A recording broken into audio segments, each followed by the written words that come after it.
Oke, sahabat Rasa, kita kembali lagi pada kesempatan kali ini kita kehadiran seorang aktivis Sukabumi, Kang Angga. Sehat senior saya. Terima kasih sudah datang menyempatkan waktunya. Tapi kita nggak asik ya kalau nggak ada kopi ya. Betul. Ini betul. Timnya bagaimana sih? Kan harus ada kopi. Ada Kok kopi harusnya sih biasanya kalau ngobrol harus ada kopi. Oke, Kang Angga. Apa kabar hari ini? Alhamdulillah baik abang, senior saya ini satu. Aduh, Dari mana tadi? Dari tadi rumah atau mana? habis kegiatan bang. Kegiatan. Oh. Sekarang aktif di mana gitu, Kang Angga? Kebetulan bang, September kemarin tuh alhamdulillahnya baru selesai sidang. Oke. Nah sekarang tuh saya bersama kawan-kawan sedang membangun sebuah komunitas bang. Apa itu? Ya, Apa itu? komunitasnya itu tentang, kita fokusnya tentang krisis iklim atau isu lingkungan. Krisis iklim, isu lingkungan. Oke. Ya, namanya itu adalah asihkan bumi. Harus Asihkan asih gitu. Sukabumi itu harus asih gitu. Asih. Jadi siapapun itu ya, semua elemen, semua Elemen, semua unsur bisa gabung ke sana. Karena kan ini ngomongin lingkungan bang ya, semua ngerasa berdampak juga. Bukan tentang sekarang, tapi nanti ke depan bagaimana krisis iklim ini terus melanda Kabupaten Sukabumi khususnya. itu dia lingkup untuk sekarang, dia lingkup anggotanya dari mana aja tuh? Yang udah terdaftar. Yang gitu, udah terdaftar ya, kita masih ngebangun di circle-circle kecil, tentunya masih lingkup teman-teman dari mahasiswa Universitas Nusa Putra. Tuh, Bang. Nah, kalau perjalanan sendiri Kang Angga nih kan mahasiswa juga nih kan. Ya. Sekarang katanya udah beres ya, udah mau Udah selesai ya. kemarin. Itu udah nyusun skripsi kayak gitu-gitu. Udah selesai, Oh, udah selesai, sudah sidang. Mantap. Berarti sudah mau masuk pada fase pengangguran. Nah, sepertinya ya, kita sudah mulai masuk ke fase pengangguran lah Bang ya. Oke, berarti kemarin kuliah di mana? Di Universitas Nusa Putra. Universitas Nusa Putra. Terus katanya juga Kang Angga ini mantan presiden mahasiswa gitu ya. Kayaknya iya Bang. Soalnya begitu familiar begitu. Ini abang satu ini senior saya, ini ketua BEM juga sama ini. Jadi kira-kira sudah tidak diragukan lah ya kiprah organisasinya gitu ya. Masih kerenan abang. Cuman ya namanya kita saling gitu. Betul. Kita saling. Wah, ini tim pada sibuk. Nah, Kang Angga berarti tadi kalau saya dengar nih Kang Angga bilang bahwa gerakan tadi yang asikan bumi itu kan melibatkan seluruh instrumen atau unsur yang ada di Sukabumi khususnya. Nah, saya ingin mengorek sedikit.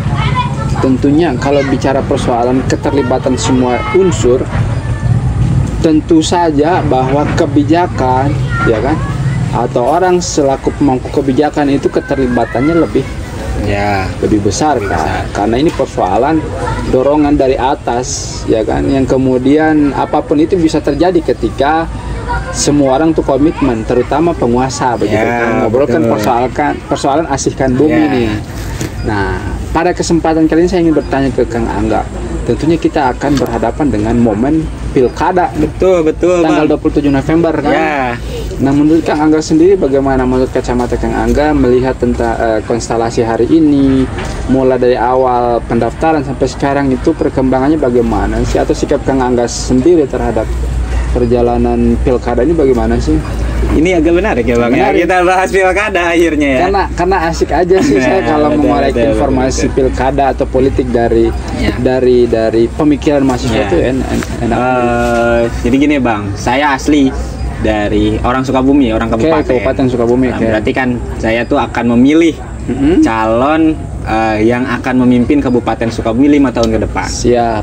Nah, dari apa yang saya lihat, apa yang saya rasakan hari ini, sebenarnya kan dari dua calon ini tuh orang-orang yang lama yang pernah duduk di kepemerintahan, Bang. Orang birokrasi. Birokrasi lah. Ya. Entah dari salah satu nomor 1, entah nomor 2. Nah, tapi hari ini ketika kita bahas isu lingkungan, pertama saya sedikit kecewa Bang, kita ngomongin lingkungannya aja dulu ini Bang. Dengan penempelan banner-banner spanduk untuk para paslon, itu memang diperbolehkan oleh KPU, memang diperbolehkan dari masa kampanye. Tapi yang saya sayangkan lah, ini adalah tentang penerapan bender itu di setiap jalannya. Pertama, kenapa saya menyayangkan hal-hal demikian penerapan bender di jalan-jalan, karena yang saya lihat karena penerapan bender ini sembrono Bang. Pertama, sembrononya memaku pohon-pohon yang pada akhirnya itu kan juga merusak pohon-pohon yang ada di pinggir jalan juga tersebut gitu. Betul. Kenapa pemasangan bender ini pun tidak diatur sedemikian rupa? Nah, itu yang keduanya.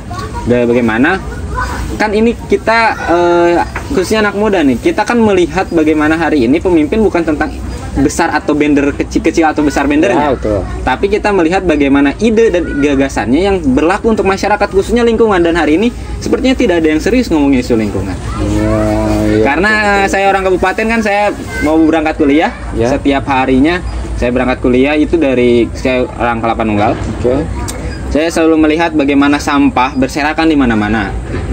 Saya melihat beberapa jembatan yang harusnya diambil sampahnya, atau memang ketika ngomongin lingkungan bukan hanya tentang tanggung jawab dari pemerintah saja, tapi ada tanggung jawab juga dari masyarakat dan kita sebagai personal. Kita mengerti hal tersebut, tapi abang main deh ke Sukabumi Utara. Abang lihat bagaimana kondisi jalan di sana yang sampah itu selalu bertumpuk, khususnya di daerah ruas Cibadak. Setiap pagi itu sampah menggunung itu daerah, apalagi dekat pasar.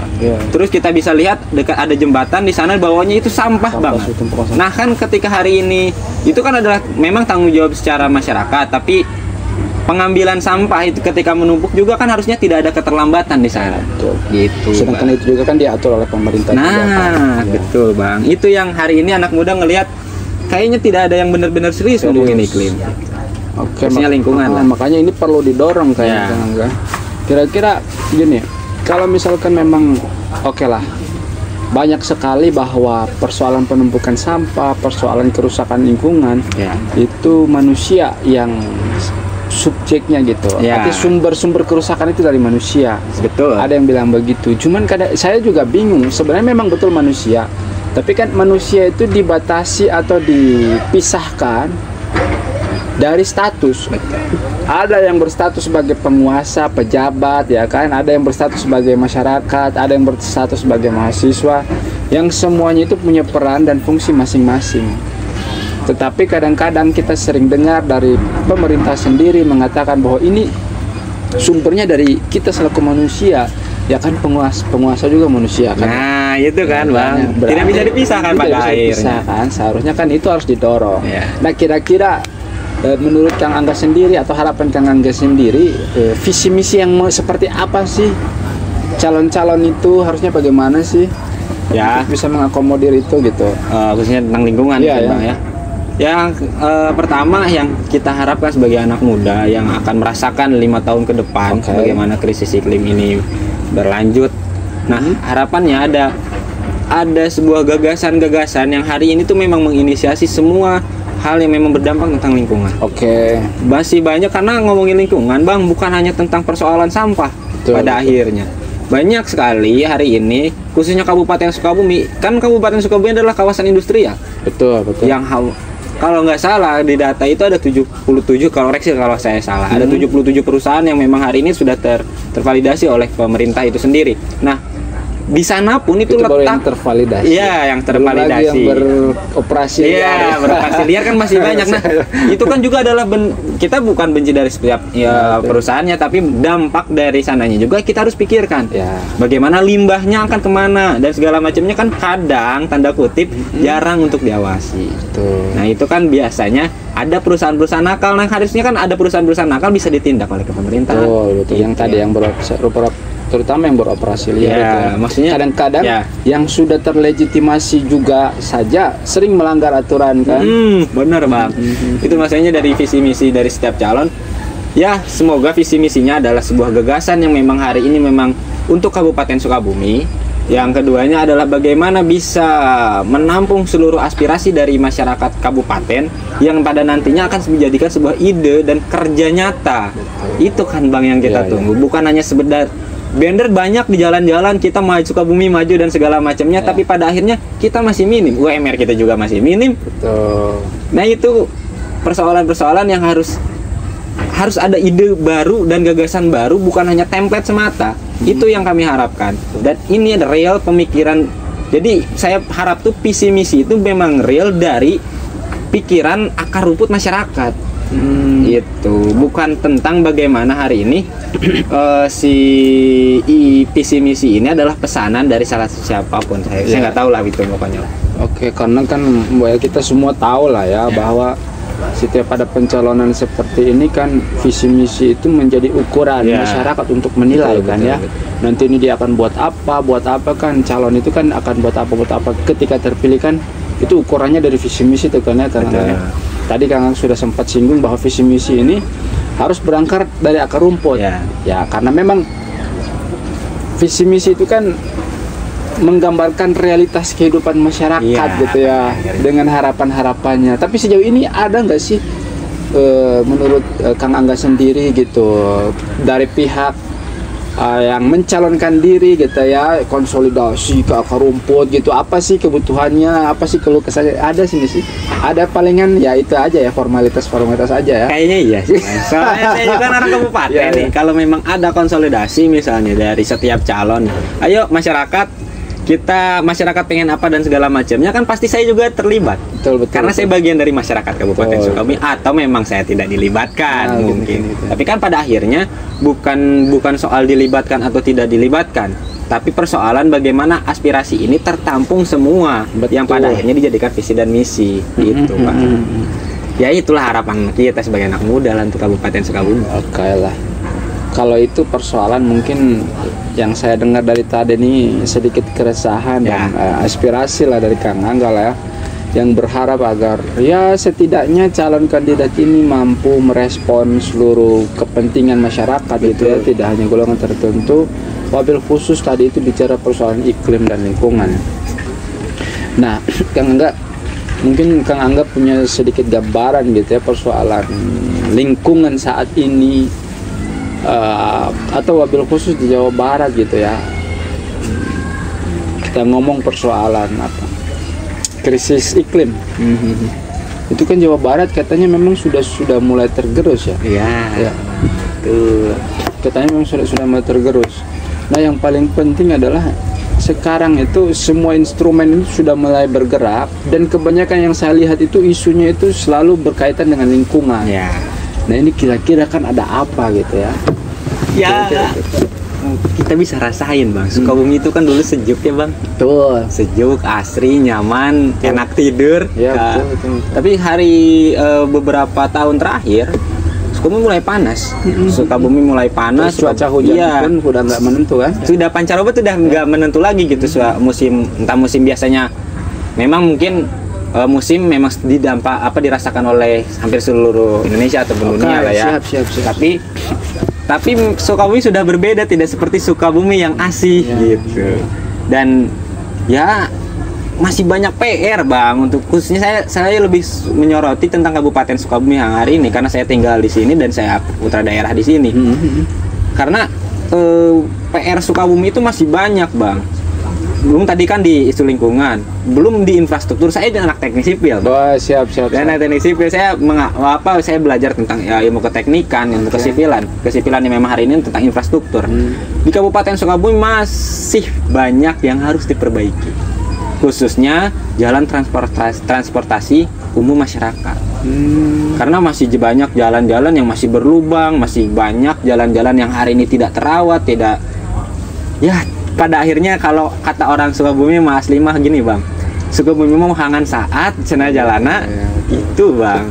Jadi ini kan harus ada stimulan ataupun perbaikan dari para calon yang nantinya akan menang. Ini harus membawa ke Sukabumi yang memang menjadi lebih baik kembali. Dan kita menyoroti krisis iklim di Jawa Barat karena memang Sukabumi penyumbang terbesar sepertinya, Bang. Karena kan ada 77 industri kalau nggak salah saya. Dan itu pun pasti ada dampak untuk krisis iklim. Belum dari PLTU itu sendiri, dari co-firing biomasa dan segala macamnya. Itu kan berdampak juga untuk masyarakat. Nah, itu yang akhirnya mempengaruhi kenyamanan dari masyarakat Kabupaten Sukabumi. Apalagi tadi itu yang PLTU itu kan yang co-firing biomasa apa pemberlakuan itu 10% sampai 15% ya. 5 sampai 15%. Itu kan kemudian membutuhkan juga kayak semacam serbuk kayu ya. Sekam padi, sekam apa ya? Apa? Palet ya, padi ya, apa ya? Itu kan mau bertonton dibutuhkan itu ya, tentunya apalagi sekam kayu ya, yang namanya kayu kan kita harus membutuhkan apa istilahnya itu ketersediaan kayu. Nah, itu pohon tanam lagi, wah ini bakal ada semacam masalah baru lah ya, masalah baru yang pada bukannya kan hari ini tuh kita tuh surplus sebenarnya kan, yang harusnya PLT itu sudah pensiun dini. Nah kan kita menyoroti sedikit ini agak bahaya tapi Bang ya. Namanya kan saya membutuhkan informasi penting dan para sahabat resah juga. Iya, karena kan saya melihat bagaimana ya PR Biskowi masih banyak, nelayan kan hari ini mencari ikan sudah sampai jauh. Ya betul. Di daerah Pelabuhan Ratu radiusnya udah sampai ke arah apa Jampang untuk mencari ikan gitu. Terus terus persoalan dari karena kalau PLT itu ada bata emas dan payasa Bang ya. Yang bisa mempengaruhi, entah kalau bata emas kan di bawah ya, di bawah, yang mempengaruhi ekosistem betul. Ekologi si ikan dan segala macamnya dan terumbu karang itu pun mencemari. Terus misalnya jadi fly ash-nya kita dari sekitaran masyarakat Pelabuhan Ratu kan debu terus pernapasan. Kemarin pun kita turun ke Pelabuhan Ratu melalui Asikan Bumi, banyak masyarakat yang terkena dampak seperti penyakit kulit gitu Bang, dan segala macamnya lah.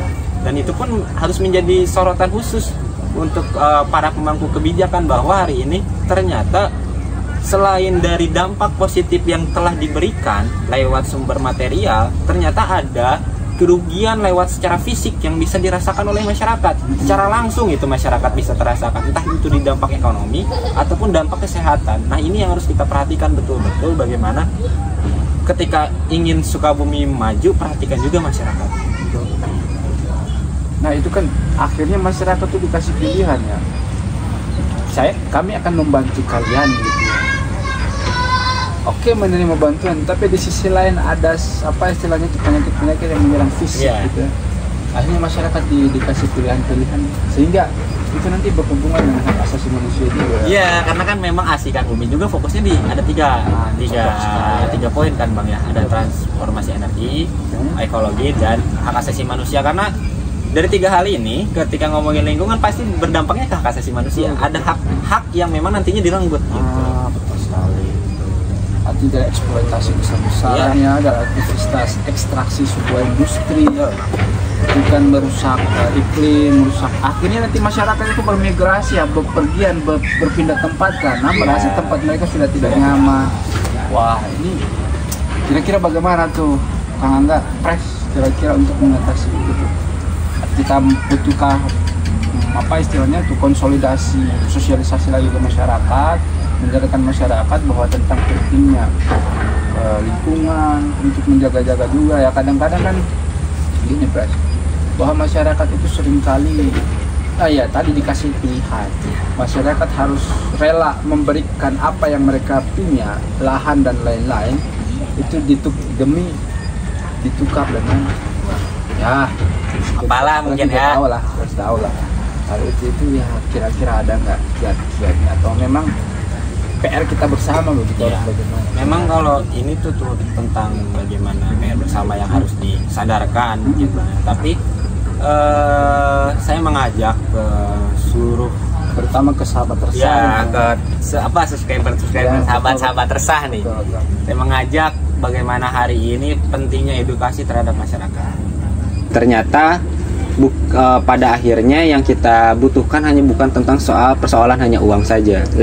Tapi bagaimana nanti anak cucu kita pun harus bisa merasakan bukan hanya tentang uang, tapi tentang soal kenyamanan dari lingkungan, kenyamanan dari tentang kesehatan, kenyamanan dari soal bagaimana mereka mencari uang dan segala macamnya, yang memang harus dibungkus dengan rapi, yang memang harus diedukasi oleh kita sebagai anak muda yang memang harus bisa terjun juga terhadap masyarakat, dan tentu ini tidak bisa hanya dilakukan oleh kami anak muda ataupun masyarakat Kabupaten Sukabumi, tapi harus butuh bantuan dari pemangku kebijakan yang pada akhirnya menentukan kebijakan, tapi tidak sembrono yang merugikan masyarakat. Pada akhirnya kan Bang, kebanyakan kebijakan yang dibuat adalah bagaimana mengeksploitasi masyarakat demi keuntungan suatu instansi atau golongan instansi, saya nggak tahu instansi mana pun, saya nggak tahu ya, tapi atas demi golongan saja gitu. Nah, ini yang harus kita hindari, karena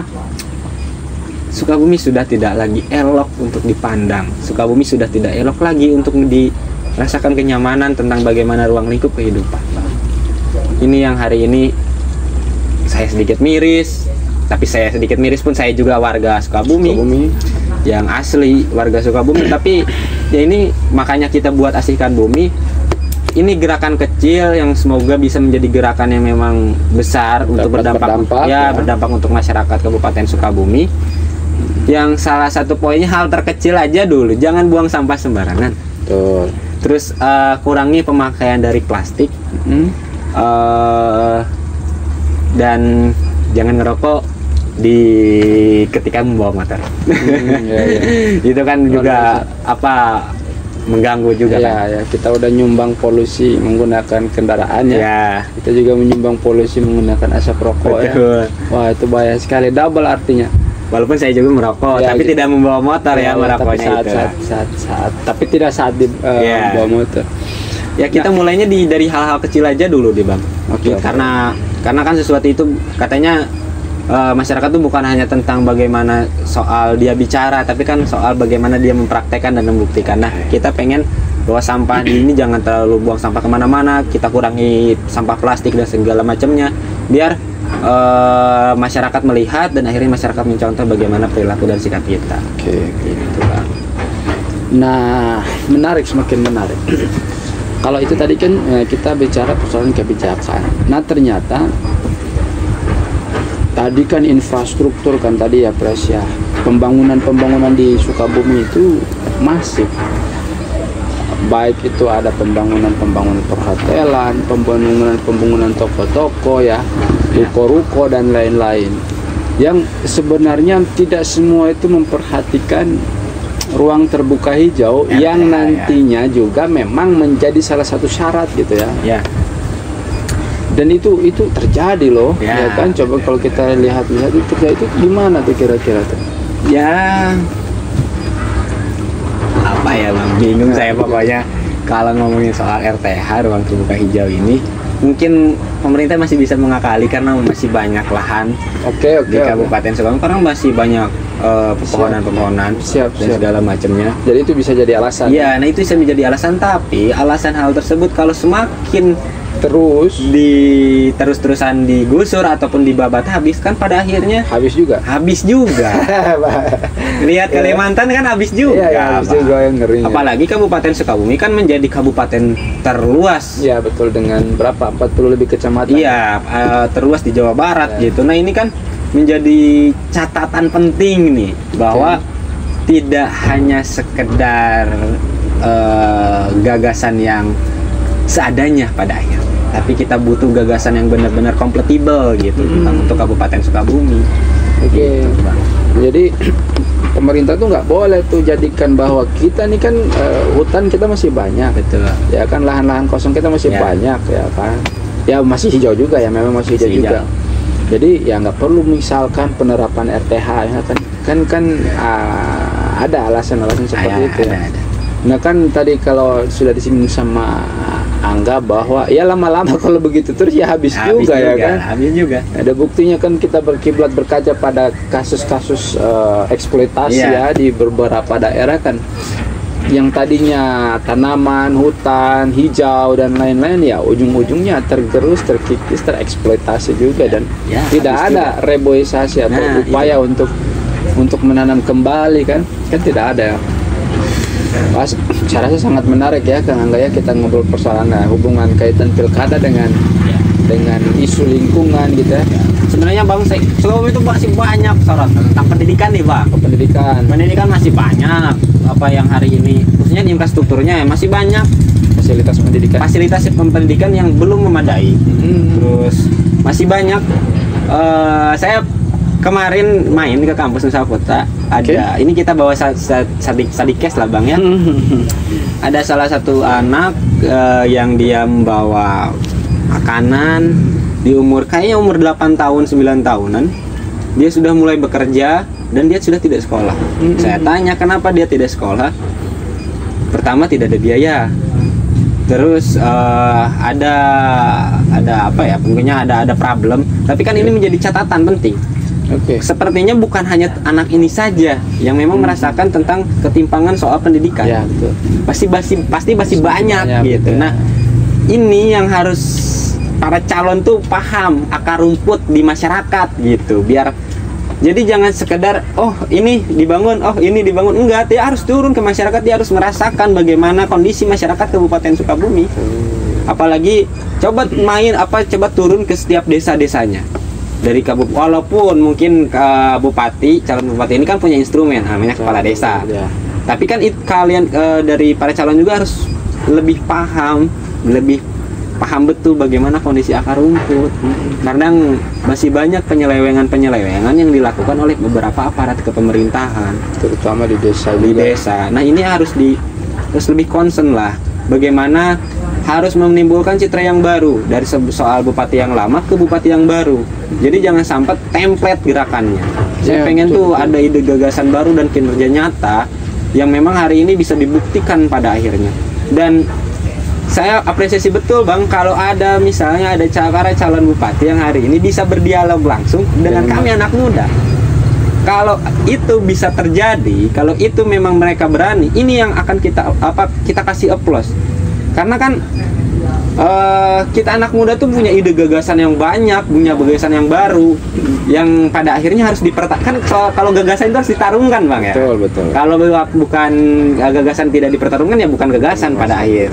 Nah kalau ada para calon bupati yang hari ini berani berdialog bersama kami para mahasiswa, anak muda secara langsung, itu kayaknya menarik. Keren lah ya. Gentleman sebagai calon pemimpin Kabupaten Sukabumi, dia berani untuk menangkap apa yang kalian pengen. Kan itu yang kita garis bawahi. Itu betul-betul niat ya. Iya. Kalau sampai dia mau begitu. Cuman kan pada faktanya kan nggak semua kan. Iya, bukan nggak semua, memang nggak ada kan. Tidak ada yang membuka ruang dialog terhadap sama pemuda gitu. Kalau misalkan sampai terjadi dialog itu, kira-kira dialog yang seperti apa yang diinginkan oleh Kang Angga tuh kira-kira? Saya tuh pengen gini bang, ini harapan kalau memang bisa terjadi ada hal yang bisa menginisiasi para calon nih. Oke, kita buka ruang diskusi bersama anak-anak muda. Saya pengen bagaimana ketika nanti pertarungan ide dan gagasan ini memang dipertarungkan gitu bang. Ya betul. Dia mempresentasikan apa yang mau dibawa selama 5 tahun ke depan dan bisa menerima apa yang kami sampaikan. Kami sampaikan khususnya anak muda Sukabumi. Bagaimana kemajuan kabupaten. Nah, ini yang memang hari ini menjadi catatan kritis bagi kami sebagai anak muda. Bagaimana para calon ini belum ada yang berani sampai sini. Bagaimana kita pengen melihat si calon ini tuh benar-benar gentleman kalau kata abang tadi, bisa menerima semuanya gitu. Yang pada akhirnya ada sebuah komitmen khusus pada akhirnya tuh bang. Kalau saya menang nanti, apa yang kalian inginkan di dialog ini kita buat. Nah itu kan ada poin konkret gitu bang untuk Kabupaten Sukabumi. Artinya kan nanti visi misi nggak sekedar visi misi, tapi ada serapan.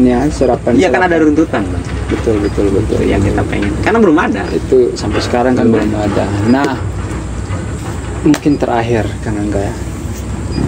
Yang Kang Angga punya gambaran sedikit atau motivasi atau apapun itulah yang Kang Angga ingin sampaikan untuk closing statement pada kesempatan kali ini biar sahabat resah itu tahu begitu. Ya, closing statement dari saya menghadapi pilkada mungkin Pak ya. Siap, silakan bebas. Pilih calon yang memang hari ini memiliki track record yang baik. Tidak memiliki track record yang buruk. Pada akhirnya kan kita bisa mengakses informasi apapun dari media sosial. Coba tracking dari sekarang. Coba pilih mana yang lebih tepat di hati, mana yang lebih tepat di logika. Ya betul. Pada akhirnya karena kita akan menentukan Sukabumi maju atau tidaknya bersama para calon pemimpin ini. Karena harapan kita adalah Sukabumi akan lebih maju, Sukabumi akan lebih nyaman, Sukabumi akan lebih asih. Betul sekali. Gitu Bang. Pokoknya jangan menjadi pemilih yang oke lah saya datang ke TPU, pilih aja. Ke TPS. Udah pilih aja. Iya, betul. Itu kan nggak boleh. Nggak boleh. Jadi tadi udah harus sesuai dengan logika, harus sesuai dengan hati. Iya. Jadi jangan sampai datang nanti ada yang ngasih duit. Nah, ya. Kita terima dulu, jangan. Lebih baik tolak untuk segala money politik yang hari ini dilakukan gitu. Sip. Oke, mungkin begitu sahabat resah, kita sudah sedikit banyaknya mendapatkan informasi terkait pilkada Kabupaten Sukabumi, perspektif aktivis Sukabumi atau kaum muda Sukabumi. Kang Angga, terima kasih banyak sudah menyempatkan waktunya di sela-sela kesibukannya sebagai aktivis dan banyak sekali karya-karyanya masih menyempatkan hadir untuk berdiskusi. Nanti kita akan bertemu lagi lah ngopi-ngopi di sesi berikutnya. Terima kasih sudah menonton. Jangan lupa like, comment, share, dan subscribe. Serta nyalakan notifikasinya agar tidak ketinggalan video selanjutnya.